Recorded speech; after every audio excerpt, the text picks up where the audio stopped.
역대하 26장입니다. 우시야 왕 이야기인데요. 솔로몬이 통치하던 시대, 그러니까 나라가 분열, 솔로몬 이후 솔로몬 아들 때에 나라가 남과 북으로 분열됐습니다. 르호보암 때. 그때부터 멸망할 때까지를 분열 왕국 시대라고 그렇게 부르죠. 722년에 북왕국이 멸망을 했습니다. 그 후에 남왕국 유다만 남아서 유다 왕국이라고 그렇게 부릅니다. 이스라엘이라고 안 부르고 유다, 또 유대민족 이렇게 부르죠. 그래서 이제 이스라엘의 역사가 그렇게 솔로몬 때까지를 통일 왕국 시대, 사울, 다윗, 솔로몬 그러죠. 그리고 분열 왕국 시대, 그 다음에 유다 왕국 시대, 포로, 그리고 회복, 뭐 이렇게 해서 이제 예수님이 오시는 건데, 그 솔로몬 통치 시대 때가 남북 이스라엘이 통일되어 있을 때 가장 최대의 전성기, 번영하던 시대였습니다. 그 시대 이후로 최대의 번영기, 그게 바로 이 우시야 왕 시대입니다. 남쪽에는 우시야 왕, 북쪽에는 여로보암 2세, 여로보암 1세가 남북을 분열시킨 주범이죠. 근데 그 2세 시대, 그때가 또 가장 최전성기인데, 지금 이 우시야 시대하고 비슷한 시대예요.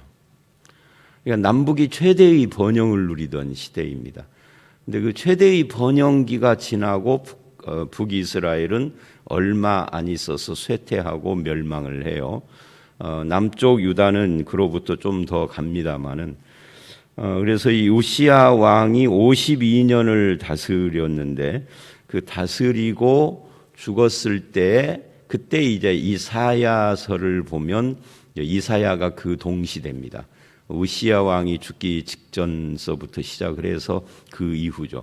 그러니까 우시야 왕이 죽었을 때 이사야 6장 화로다 내 입술이여 하면서 고백하고 하던 그런 장면이죠. 거기에 우시야 왕이 죽던 때인데, 그때 이사야 선지자가 굉장히 애통해하는, 그러니까 이 역대하는 이 우시야 이야기를 아주 간단하게 기록을 했지만 52년이라는 장구한 세월에 어떻게 이렇게 조금만 일이 있었겠어요. 근데 핵심만 말을 한 것이고, 그 우시야가 죽었을 때 선지자가 애통할 정도로 우시야 시대가 굉장히 번성하던 시대였다, 풍부한 시대였다라고 하는 것을 알 수가 있습니다.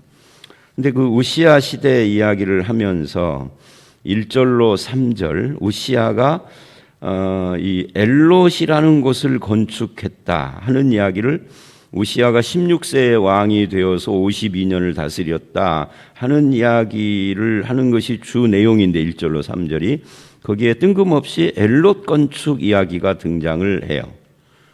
엘롯이 어디냐 하는 생각을 우리가 좀 해봐야 되겠죠. 엘롯은 요즘으로 이야기를 하면 아카바만이라고, 여러분이 아마 뉴스 같은 데서 들어보셨을 거예요. 페르시아만 끝부분 에 있는 항구 도시입니다. 그러니까 이 아카바만에서 아프리카하고 연결되고 아라비아 반도로 가고, 거기서 쭉 더 내려가서 대양으로 나가면 인도까지 연결되는 그런 해상 무역의 거점 도시라고 할 수가 있습니다. 이것은 이제 성경에도 나오고 출애굽이나 민수기 같은 데도 나오는 에시온게벨이라는 곳에 그 옆에 있는 곳이에요. 그러니까 유다에서 남쪽으로 쭉 내려가서 남동쪽, 남서쪽으로 가면은 지중해가 나오고, 그 더 밑으로 내려가면 애굽이 나오고, 남동쪽으로 내려가면은 시내반도, 시나이반도, 시내산이 나오고, 시내산에서 좀 더 동쪽, 시내산 위쪽에서 동쪽으로 가면은 이렇게 뾰족하게 많이 나오는데, 거기 말하는 겁니다. 그러니까 여기가 이제 이 이스라엘이 서쪽으로는 지중해로 가고 남쪽 남동쪽으로는, 이 동쪽으로는 그 사우디아라비아나 이런 쪽이 막혀 있잖아요. 근데 남동쪽으로는 그렇게 이 페르시아만 쪽으로 연결되어지는 그런 곳입니다. 이 아카바만이라고 그래. 결국 솔로몬에게 부를 가져다 주었던 것도 바로 이쪽을 통해서 아프리카와 교역을 하고, 그리고 멀리 저 사우디아라비아 밑쪽에 있는, 요즘으로 말하면 뭐 어디에요, UAE라든지 뭐 그런 쪽하고 연결이 되는 통로니까 바다로, 그런 쪽하고 무역이 서쪽으로는 지중해를 통해서 무역을 하고, 이쪽으로 남동쪽으로는 여기를 통해서 해상 무역을 하고, 이게 이제 솔로몬 시대에도 그 경제가 굉장히 풍성했던 것이 이제 그런 교역을 할 수 있었기 때문인데, 그런데 이 우시야 때 거기에다가 건축을 했다 하는 것은 우시야 때도 굉장한 번영을 누렸다 하는 것을 의미하는 겁니다. 그런 그만큼 풍성한 시대라는 거죠. 52년간 통치를 했습니다. 그러니까 비교적 유다의 다른 왕들에 비해서 장수도 했죠. 52년이니까 16세의 왕이 돼서 78세니까 우리나라 나이로 79세, 거의 80 가까이 살았어요. 그리고 이제 4, 5절을 보면 우시야에 대한 평가가 나옵니다. 이 2절에서 말하는 엘롯이 상징하는 그런 그 시대의 그 풍성한, 풍부한 번영의 그 이유, 원인이 뭐냐, 그 형통, 여기서는 형통이라고 이제 표현을 하죠, 5절에. 근데 그 원인이 뭐냐, 그가 4절 여호와 보시기에 정직히 행했다. 그리고 하나님의 묵시를 밝히 아는 스가랴, 이 스가랴 선지자를 이사야 8장 2절에도 언급을 하는데 진실한 증인이라고 그렇게 표현을 해요. 그러니까 굉장히 중요한 하나님의 종이었던 거죠. 근데 그 스가랴라는 선지자가 사는 날 동안에 이 이사야가 하나님을 찾았다 이렇게 말을 해요. 그래서 형통했다. 두 가지죠. 여호와 보시기에 정직하고 하나님을 찾았다. 근데 그렇게 하는데 영향을 준 사람이 진실한 증인인 스가랴였다라고 지금 이야기를 합니다. 그러니까 이 우시야도 스가랴가 죽기 전까지는 신앙생활을 잘했다. 요즘으로 말하면 이제 표현을 하면 앞에서도 그렇잖아요. 요아스도 요야다라고 하는 자기 고모부가 살아있는 동안에는 바르게 했는데 그 고모부가 죽자 사람이 변질을 했어요. 이 우시야도 그렇다. 근데 우시야는 요아스하고 좀 달라요. 거기는 요아스는 완전히 우상숭배로 돌아섰는데 우시야는 그게 아니라 하나님 앞에 너무 열정인데 그게 오바해가지고 이제 뒤에 나오는 거죠. 그러니까 다른 왕들하고는 좀 달랐어요. 그래서 우시야가 죽었을 때 이사야가 그렇게 애통해했던 거죠.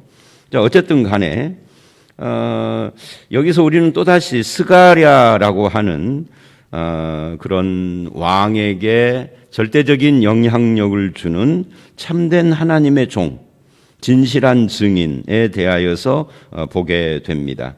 하나님과의 바른 관계 속에 있는 하나님의 종들은 누군가에게 자기도 모르게 영향을 주어요. 의도적으로 영향을 주려고 해서 주는 것은 아니죠. 의도적으로 한다면은 권력을 좌지우지하려는 권력지향적인 사람인 거죠.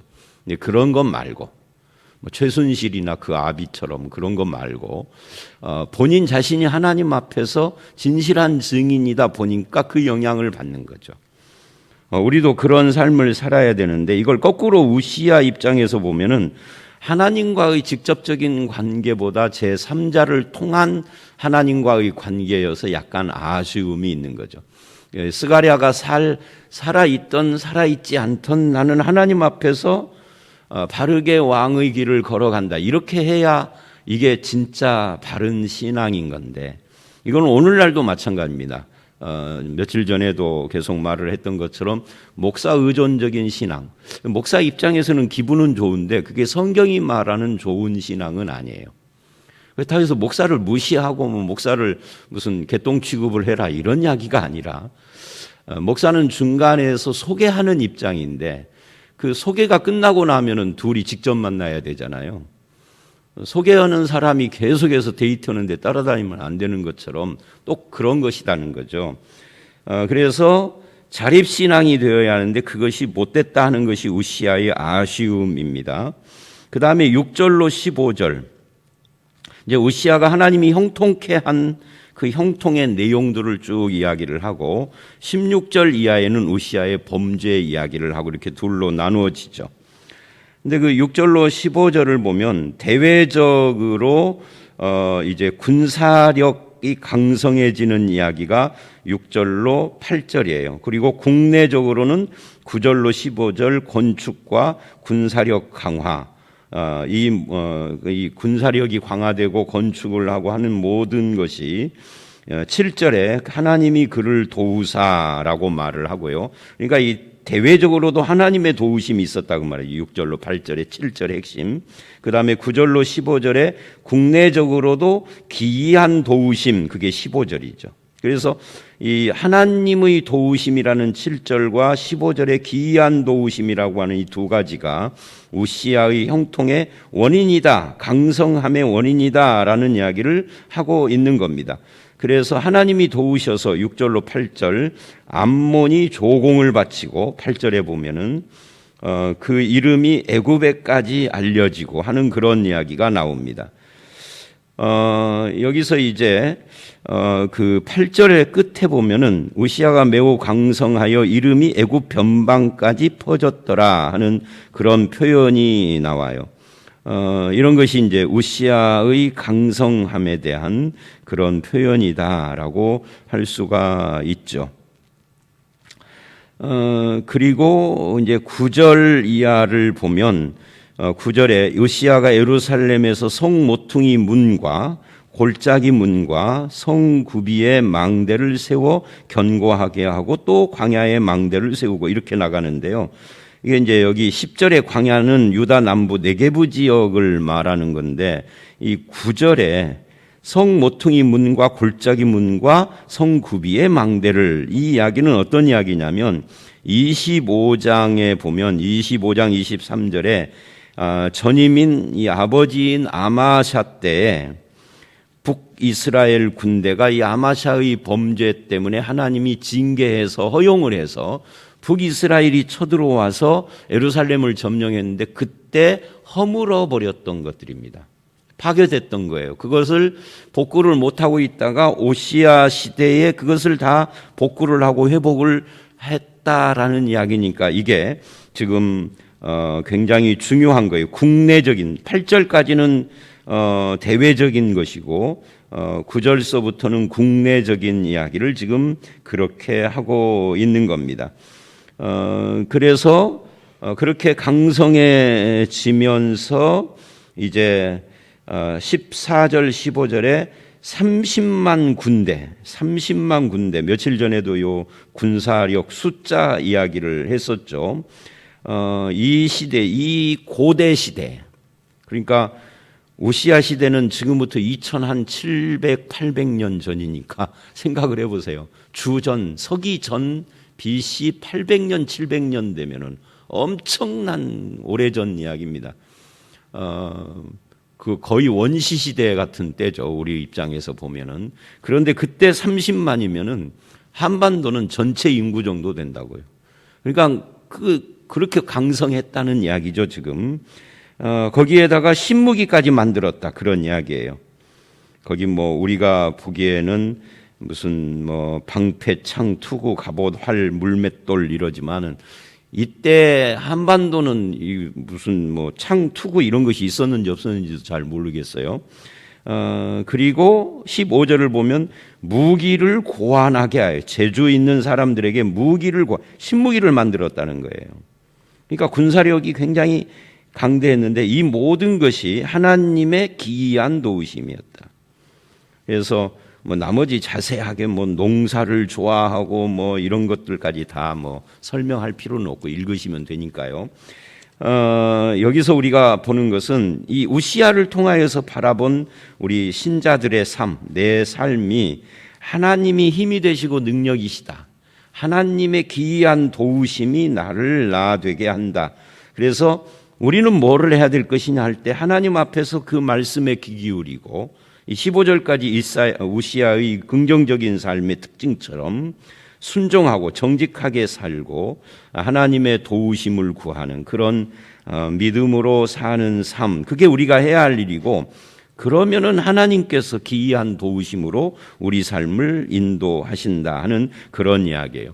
특히 이제 16절 이하를 가기 전에 스가랴 같은 어떤 진실한 증인이 있어도 그 한 사람을 너무 의존하는 신앙이 아니라 그를 발 디딤돌로 삼고 자립된 신앙, 하나님 앞에 스스로 나도 진실한 신앙인이 되고 신실한 신앙인이 되는, 이것이 굉장히 중요하다. 그러려면 어떻게 해야 되느냐? 하나님께 순종하고 하나님의 말씀에 귀 기울이고 하나님과 그 말씀이 내 삶의 매 순간마다 내가 의지하는 그런 것이 되어야 하는 거죠. 특히 말씀을 우리가 묵상하거나 읽거나 저도요 이런 것이 있어요. 가끔 어떤 사람을 뜻하지 않게 만나는데 기도를 해드려야 할 필요가 있어서 기도합시다 하는데 이제 이런 생각을 해요. 제 입장에서 이건 이제 비밀 공개입니다. 기도를 하려고 그러는데 저는 특성상 이제 그날의 묵상 본문 이런 것들을 많이 이렇게 인용도 하고 하는데 기도하려고 생각을 했는데 오늘 아침 본문이 뭐였지? 이게 하나도 생각이 안 나요.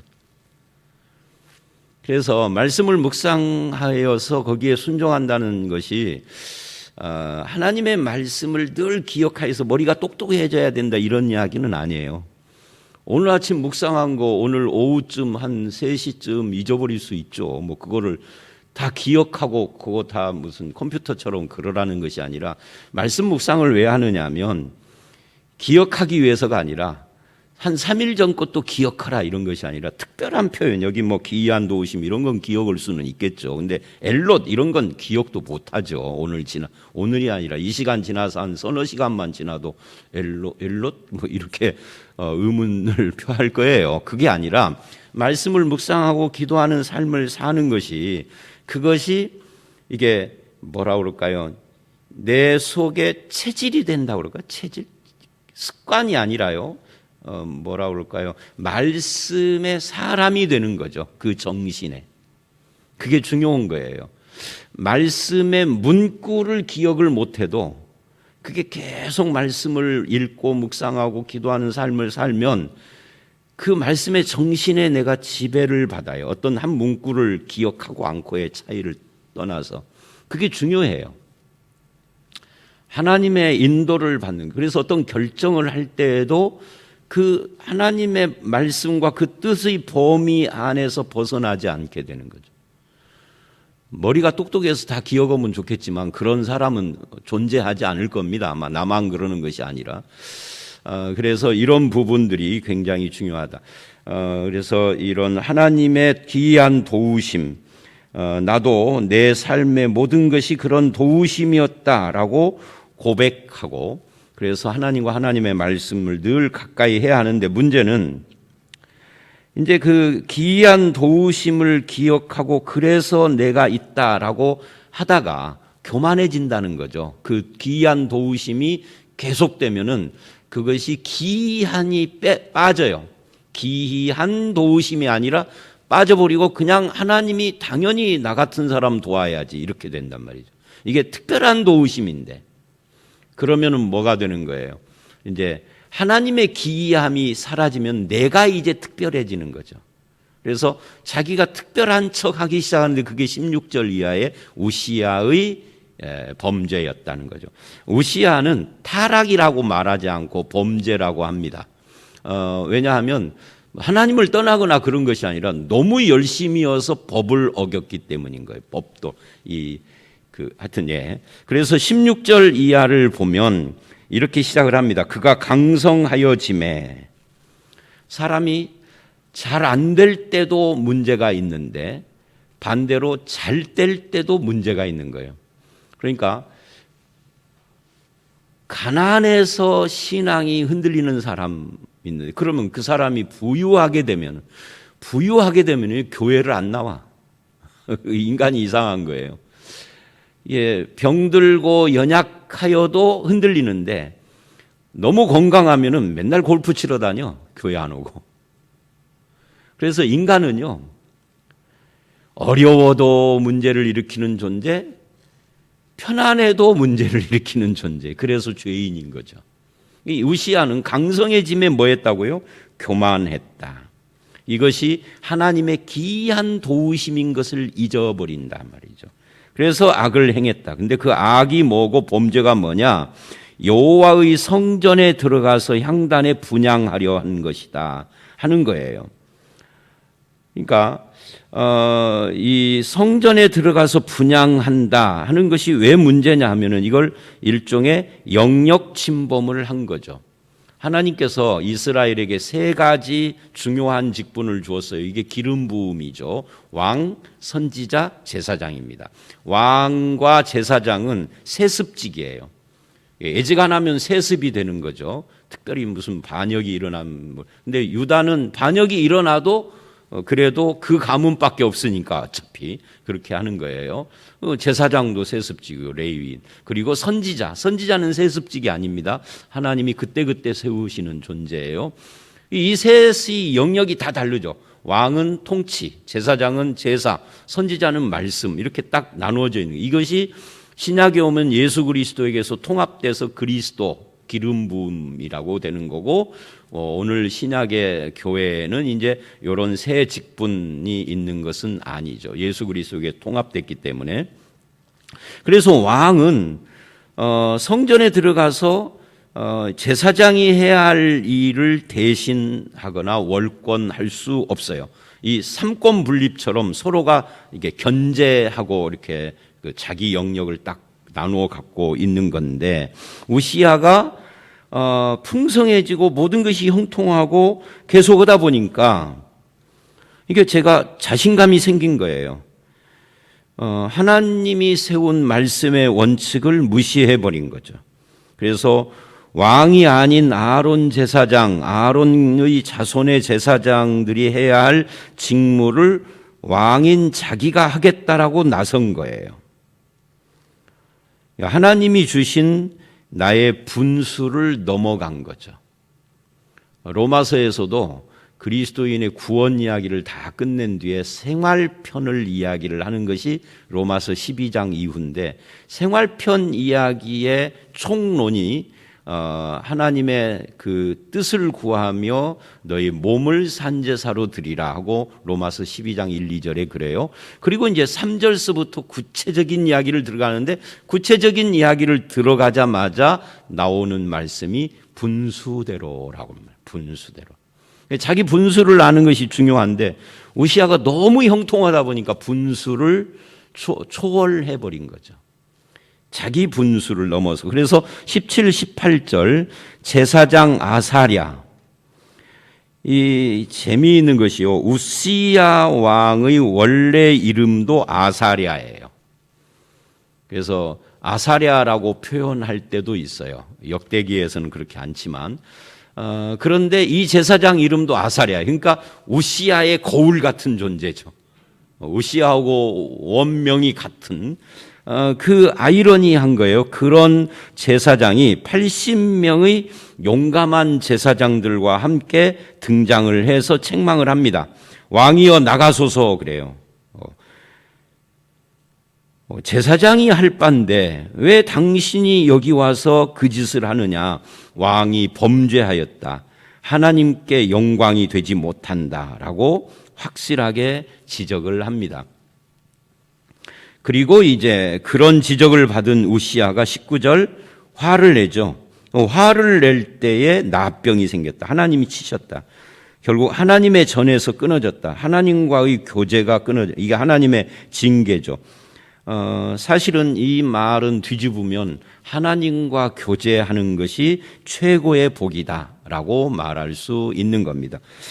우리가 오늘 또 새벽에 여기 나와서 말씀을 듣고 기도하고 찬송한다는 것 자체가 복이다 하는 거죠. 근데 우시아가 이제 그것이 하나님 앞에 너무 지나친 열심으로 월권을 하다 그것이 중단이 되어지고 22절, 23절 이제 21절 끝에 그 아들 요담이 이제 이렇게 겹쳐서 통치를 하게 돼요. 그리고 22, 3절에 평가가 나옵니다.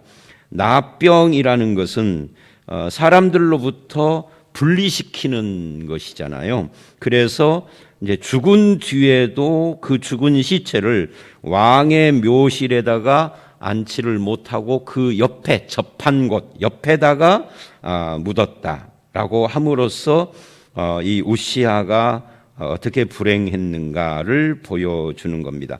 정치적으로는 똑똑하고 신앙적으로도 하나님 앞에서 기이한 도우심을 입었던 사람이지만 그 신실함을 끝까지 지키지 못하고 교만했기 때문에 이렇게 불행하게 최후를 맞이할 수밖에 없었던 이 우시아를 보면서 우리가 적용을 하는 건 한 가지입니다.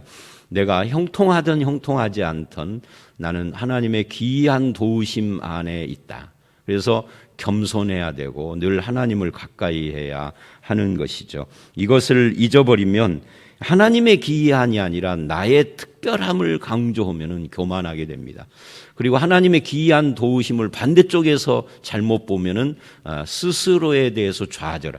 스스로에게 좌절하든 교만하든 하나님의 기이한 도우심을 부정하고 안 믿는 태도가 되는 거죠. 저와 여러분들이 그렇게 하나님의 기이한 도우심과 특히 스가랴 같이 여호와의 묵시의 말씀을 밝히 아는 진실한 증인의 삶을 살아가는 저와 여러분들이 되시기를 주의 이름으로 축원합니다. 함께 기도하겠습니다. 하나님, 우시아 왕을 옆에서 도왔던 진실한 증인, 하나님의 묵시를 말씀을 밝히 아는 증인의 영향을 받았던 것을 봅니다. 우리도 그렇게 하나님의 묵시의 말씀을 밝히 아는 자로 살게 하여 주시옵고 선한 영향력을 끼치는 자로 살게 하여 주시옵소서. 특히 우시아가 하나님의 도우심, 특히 기이한 도우심을 얻어서 형통했던 것처럼 우리 삶에도 항상 주님의 기이한 도우심이 늘 따라오게 하시고 그 앞에 겸손히 주님의 말씀을 순종하며 신실하게 살아가는 삶으로 아버지 하나님 우리의 남은 날들이 계속되어지도록 역사해 주시옵소서. 때로는 교만할 때도 있고 낙심할 때도 있을 것입니다. 그때마다 우리가 하나님을 의지하게 하시고 말씀을 묵상하게 하시고 하나님 앞에서 자기를 돌아보며 신실한 믿음으로 늘 다시 서는 그런 축복이 있게 하여 주시옵소서. 오늘 이 하루도 기이한 하나님의 도우심이 우리 모두와 함께하기를 원하옵고 예수님 이름으로 기도드려 싸움나이다. 아멘.